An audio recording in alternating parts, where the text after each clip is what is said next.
Manchester United ആരാധകരെ സംബന്ധിച്ച് ഏറെ ആശ്വാസം സമ്മാനിക്കുന്ന ഒരു വാർത്തയാണ് ഇന്നലെ വന്നത്. ബ്രയാൻ എംബുമയെ ഒടുവിൽ യുണൈറ്റഡ് സൈൻ ചെയ്തിരിക്കുന്നു. ആഴ്ചകൾ നീണ്ടു നിന്ന ടോക്സിനൊടുവിൽ അനിശ്ചിതത്വം ഉണ്ടായിരുന്നു, അവ്യക്തത ഉണ്ടായിരുന്നു. യുണൈറ്റഡ് ആരാധകർ വലിയൊരു ആശങ്കയിലുമായിരുന്നു. കാരണം പല ക്ലബ്ബുകളും, പ്രമുഖ ക്ലബ്ബുകളെല്ലാം മികച്ച സൈനിങ്ങളെല്ലാം നടന്നു. പക്ഷേ യുണൈറ്റഡിന്റെ ഭാഗത്ത് നിന്ന് കാര്യമായിട്ടുള്ള നടപടികളൊന്നും ഉണ്ടാവുന്നില്ല. വല്ലതും നടക്കുമോ എന്നുള്ളൊരു അവസ്ഥയൊക്കെ ആയിരുന്നു. ആ ഒരു സാഹചര്യത്തിൽ ഇപ്പം ഏറ്റവും ഒടുവിൽ എംബുമയെ യുണൈറ്റഡ് സൈൻ ചെയ്തിരിക്കുന്നു. 70 മില്യൺ പൗണ്ടിന്റെ ഡീലാണ് നടന്നിരിക്കുന്നത്. യുണൈറ്റഡ് മാക്സിമം ഒരു ബാർഗൈനിങ്ങിന് ശ്രമിച്ചു. പക്ഷേ ഒടുവിൽ 70 മില്യൺ പൗണ്ടിന്റെ ഒരു ഡീല് എത്തിയിരിക്കുകയാണ്. ഇപ്പൊ യുണൈറ്റഡിനെ സംബന്ധിച്ച് പറയുകയാണെങ്കിൽ എംബുമയുടെ ഡീൽ ഒട്ടും മോശമായിട്ട് നമുക്ക് കാണാൻ സാധിക്കില്ല. ഇപ്പം വലിയ വിമർശനങ്ങളൊക്കെ വരുന്നുണ്ട്. കാരണം ഇത്രയും വലിയൊരു പ്രൈസ് ടാഗിന് ഉണ്ടോ ഈ ഒരു താരം? പക്ഷെ നമ്മൾ ആലോചിക്കേണ്ടത് ബ്രെൻറ്റ്ഫോർഡിന് വേണ്ടി വളരെ കൺസിസ്റ്റന്റ് ആയിട്ട് പെർഫോം ചെയ്യുന്ന ഒരു ഫോർവേഡാണ് Brian എംബുമോ.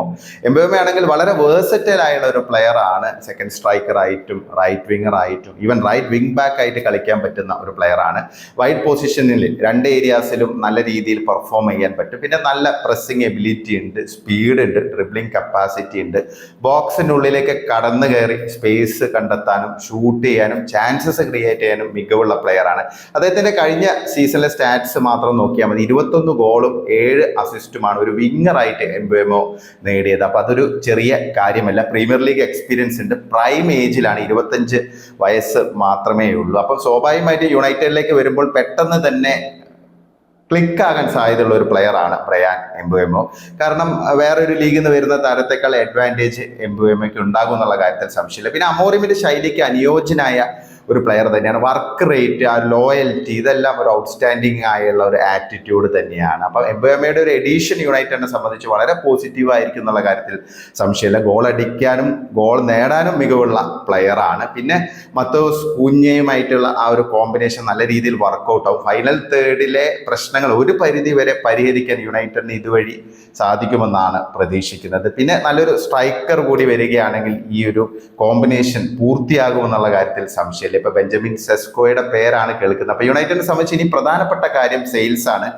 Antony, Garnacho, Sancho, Rashford, ഇവരെ 4 പേരെയും വിറ്റ് പരമാവധി പണം സമാഹരിക്കുക, പിന്നെ മറ്റു ബിസിനസ്സിലേക്ക് കടക്കുക എന്നുള്ളതാണ്. ഇപ്പം സെസ്കോയുടെ ടോക്ക് ഇങ്ങനെ വളരെ സജീവമായിട്ട് നിൽക്കുന്നുണ്ട്. ഇപ്പം ചില പ്രമുഖ സ്പോർട്സ് മാധ്യമ പ്രവർത്തകരല്ല, അല്ലെങ്കിൽ ഫുട്ബോൾ ജേർണലിസ്റ്റുകളെല്ലാം ഇത് സംബന്ധിച്ച് അത്യാവശ്യം കോൺക്രീറ്റ് ആയിട്ടുള്ള റിപ്പോർട്ടുകൾ തന്നെ നൽകുന്നുണ്ട്. ഇപ്പൊ സെസ്കോയ്ക്ക് ആണെങ്കിൽ ആർസണൽ എന്നുള്ള ഓപ്ഷൻ ക്ലോസ് ആയിരിക്കുകയാണ്. അപ്പൊ സെസ്കോ ആണെങ്കിൽ തയ്യാറാണ് യുണൈറ്റഡിലേക്ക് വരാൻ. ഒരു സീസൺ ചാമ്പ്യൻസ് ലീഗ് ഇല്ലെങ്കിലും കുഴപ്പമില്ല എന്നുള്ള ഒരു നിലപാടിലേക്ക് സെസ്കോ എത്തിയിട്ടുണ്ടെന്നുള്ള റിപ്പോർട്ടുകളാണ് വരുന്നത്. മികച്ചൊരു പ്ലെയർ തന്നെയാണ് ബെഞ്ചമിൻ സെസ്കോ. അമോറിമിന്റെ ശൈലിക്ക് പറ്റിയ ഒരു സ്ട്രൈക്കറാണ്. ഒരു പ്രോപ്പർ നമ്പർ 9 ആണ്. നല്ല ഏരിയൽ എബിലിറ്റി ഉണ്ട്. ഗ്രൗണ്ടിലും മികവ് തെളിയിക്കാൻ പറ്റുന്ന പ്ലെയറാണ്. നല്ല പ്രസ്സിംഗ് സ്കില്ലുണ്ട്. അതുകൂടാതെ തന്നെ നല്ലൊരു ഫിനിഷർ കൂടിയാണ്. അപ്പം 22 വയസ്സ് മാത്രമുള്ള ഒരു പ്രൈം ഏജിലേക്ക് കടക്കുന്ന ഒരു പ്ലെയറാണ് ബെഞ്ചമിൻ സെസ്കോ. അപ്പോൾ സെസ്കോ, മത്തോസ് കൂഞ്ഞ, പിന്നെ ബ്രയാൻ എംബുമോ, ഇവരുടെയൊക്കെ ഒരു കോമ്പിനേഷൻ വർക്കൗട്ട് ആവുമെന്നാണ് പ്രതീക്ഷിക്കുന്നത്. മറ്റു പേരുകളും യുണൈറ്റഡ് ഒരു നമ്പർ 9 എന്നുള്ള രീതിയിൽ കേൾക്കുന്നുണ്ട്. അതൊന്ന് നമുക്കറിയാം, നിക്ലസ് ജാക്സൺ ആണ്. മറ്റൊരു പേര് ആസ്റ്റൺ വില്ലയുടെ ഒലിവർ വാറ്റ്കിൻസിന്റെ പേരാണ്. അപ്പൊ ഇവർ 2 പേരെയും യുണൈറ്റഡ് പരിഗണിക്കുന്നു. എന്നാൽ പ്രൈം ടാർഗറ്റ് ബെഞ്ചമിൻ സെസ്കോയാണെന്നാണ് നമുക്ക് അറിയാൻ സാധിക്കുന്നത്. അപ്പൊ സെസ്കോ വരുമെന്നാണ് യുണൈറ്റഡ് ആരാധകരെല്ലാം പ്രതീക്ഷിക്കുന്നത്. പിന്നെ പ്രധാനപ്പെട്ട ഒരു കാര്യം, ഇതിനൊപ്പം തന്നെ മിഡ്ഫീൽഡിൽ ഒരു എഡീഷൻ അത്യാവശ്യമാണ് ഈ ഒരു ട്രാൻസ്ഫർ വിൻഡോയിൽ. പ്രത്യേകിച്ച് ക്രിസ്ത്യൻ എറിക്സനൊക്കെ പോയ സ്ഥിതിക്ക് ആ ഒരു ഒഴിവ് അവിടെ കിടക്കുന്നുണ്ട്. നല്ല ക്രിയേറ്റീവ് ആയുള്ള ഒരു എക്സ്പീരിയൻസ് ആയ മിഡ്ഫീൽഡർ ഉണ്ടെങ്കിൽ കുറച്ചുകൂടെ ബെറ്റർ ആയുള്ള റിസൾട്ട് യുണൈറ്റഡിന് കൊണ്ടുവരാൻ പറ്റുമെന്നാണ് പ്രതീക്ഷിക്കുന്നത്. നല്ലൊരു ഫിനിഷിന് ഇതും ഒരു പ്രധാനപ്പെട്ട ഘടകമാണെന്നുള്ള കാര്യത്തിൽ സംശയമില്ല. ഈ ഒരു സീസണിൽ പ്രീമിയർ ലീഗ് ഫോക്കസ് ചെയ്ത് യുണൈറ്റഡിന് കളിക്കാൻ സാധിക്കും. കാരണം യൂറോപ്യൻ കോമ്പറ്റീഷൻ ഇല്ല. അപ്പം മിക്കവാറും അധികം എല്ലാ ആഴ്ചകളും ഒരൊറ്റ കളിയേ ഉണ്ടാവുള്ളൂ. അപ്പം സ്വാഭാവികമായിട്ടും കാസിമറോയെയും ഒക്കെ കൂടുതൽ ആ രീതിയിൽ യൂട്ടിലൈസ് ചെയ്യാൻ സാധിക്കും. പക്ഷെ അങ്ങനെയാണെങ്കിലും നല്ലൊരു മിഡ്ഫീൽഡർ, ക്രിയേറ്റീവ് ആയുള്ള ഒരു മിഡ്ഫീൽഡറുടെ അഭാവം അമോറിമിന്റെ സ്ക്വാഡിലുണ്ട്. അപ്പൊ കേൾക്കുന്ന പേര് ഇപ്പം ഏറ്റവും സജീവമായിട്ട് കേൾക്കുന്നത് കൊറന്റീൻ ടൊളിസോ എന്ന് പറയുന്ന FC ലിയോണിന്റെ പ്ലെയർ ആണ്. 30 വയസ്സുള്ള വളരെ എക്സ്പീരിയൻസ്ഡ് ആയിട്ടുള്ള മിഡ്ഫീൽഡറാണ്. നല്ല എബിലിറ്റി, അതായത് മിഡ്ഫീൽഡിൽ കളി മെനയാനൊക്കെ മികവുള്ള ഡിഫൻസീവ് കപ്പാസിറ്റി ഉള്ള ഒരു പ്ലെയർ കൂടിയാണ് കൊറന്റീൻ ടൊളിസോ.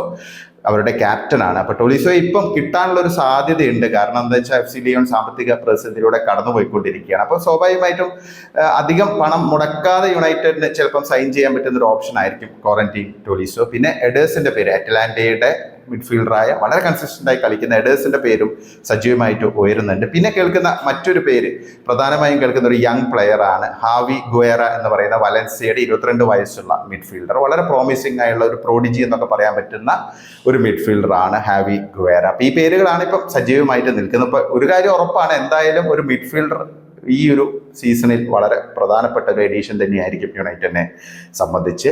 പിന്നെ ഗോൾ കീപ്പറുടെ ഇഷ്യൂ ആണ് ഇപ്പം സജീവമായിട്ട് നിൽക്കുന്ന മറ്റൊരു പ്രശ്നം. ഇപ്പം ഒനാന ഏതാണ്ട് 6 വീക്കോളം പരിക്ക് കാരണം പുറത്തായിരിക്കും. പ്രീ സീസൺ മത്സരങ്ങൾ നഷ്ടമാവും. ഇപ്പം നിലവിൽ ടോം ഹീറ്റനും അൽത്തായ് ബൈന്ദറുമാണ് ഗോൾ കീപ്പേഴ്സ് ആയിട്ടുള്ളത്. അപ്പം മറ്റൊരു ഗോൾ കീപ്പറെ, ഒരു യങ് ഗോൾ കീപ്പറെ യുണൈറ്റഡ് നോക്കുന്നുണ്ട്. ഇപ്പം കേൾക്കുന്ന പേര് സെന്നെ ലാമൻസിന്റെ പേരാണ്. ബെൽജിയൻ ക്ലബ്ബ് റോയൽ ആൻഡ്വേർപ്പിന്റെ ഗോൾ കീപ്പറാണ്. 23 വയസ്സുള്ള പ്ലെയറാണ്. അണ്ടർ 21 ബെൽജിയം സ്ക്വാഡിലൊക്കെ കളിച്ച് എക്സ്പീരിയൻസ് ഉള്ള ഒരു ഗോൾ കീപ്പറാണ്. അപ്പം നിലവിൽ സെന്നയുടെ പേരാണ് സജീവമായിട്ട് ഉയരുന്നത്. പിന്നെ എമിലിയാനോ മാർട്ടിനസിന്റെ ചർച്ചകളൊന്നും ഇപ്പോൾ എങ്ങും എത്തിയതായിട്ട് അറിയുന്നില്ല. ഇടയ്ക്ക് ഇങ്ങനെ ഗ്യാസ്റ്റൺ എഡുവിന്റെ റിപ്പോർട്ടൊക്കെ ഉണ്ടായിരുന്നു, ഇൻഫോർമലായിട്ട് ടോക്സ് ആരംഭിച്ചു എന്നൊക്കെ. പക്ഷെ ഇപ്പം ലേറ്റസ്റ്റ് ആയിട്ട് ചില റൂമേഴ്സ് ഒക്കെ വരുന്നത് ഒനാന ടീമിൽ നിന്ന് പോവുകയാണെങ്കിൽ മാത്രം, അതായത് നമ്പർ 1 ഗോൾ കീപ്പർ എന്നുള്ളൊരു ഓപ്ഷനിലേക്ക് മാത്രമേ എമിലിയാനോ മാർട്ടിനസ് വരികയുള്ളൂ എന്നാണ്. മാർട്ടിനസ് വരികയാണെങ്കിൽ ടീമിന്റെ ആറ്റിറ്റ്യൂഡൊക്കെ ഒന്ന് ചേഞ്ച് ആവും. അത് മാത്രമല്ല ഒരു കൺസിസ്റ്റന്റ് ആയിട്ടുള്ള ഒരു വേൾഡ് ചാമ്പ്യൻ എന്നുള്ള ഒരു ടാഗ് ഒക്കെ ഉള്ള ഇത്രയും പോപ്പുലർ ആയ ഒരു ഗോൾ കീപ്പർ വരുന്നത് യുണൈറ്റഡിന് വലിയൊരു ഗുണം തന്നെയായിരിക്കും. അപ്പം എന്തായാലും ഇത്തരം മാറ്റങ്ങളൊക്കെ ഇനി എങ്ങനെ ഉണ്ടാവുമെന്ന് നമുക്ക് അറിയില്ല. അപ്പം നമുക്ക് എന്തായാലും പോസിറ്റീവായിട്ട് കാത്തിരിക്കാം. അപ്പോൾ യുണൈറ്റഡ് ആരാധകരെ സംബന്ധിച്ച് എംബുമയുടെ ഡീല് ഫൈനലൈസ് ചെയ്യാൻ സാധിച്ചത് വളരെ പോസിറ്റീവായുള്ള ഒരു സ്റ്റെപ്പ് തന്നെയാണ്. ഇനിയിപ്പം സെയിൽസിലേക്ക് കടക്കുക, പരമാവധി ഓഫ് ലോഡ് എന്നുള്ള ആ ഒരു മിഷനിലേക്ക് യുണൈറ്റഡ് പോകുമെന്നാണ് പ്രതീക്ഷിക്കുന്നത്. അപ്പോൾ നിങ്ങൾക്ക് എന്ത് തോന്നുന്നു? എംബുമയുടെ ഈ ഒരു ഡീൽ വളരെ കോസ്റ്റ്ലി ആയെന്ന് നിങ്ങൾക്ക് തോന്നുന്നുണ്ടോ? അപ്പം നിങ്ങളുടെ അഭിപ്രായങ്ങൾ കമൻ്റായി രേഖപ്പെടുത്തണേ.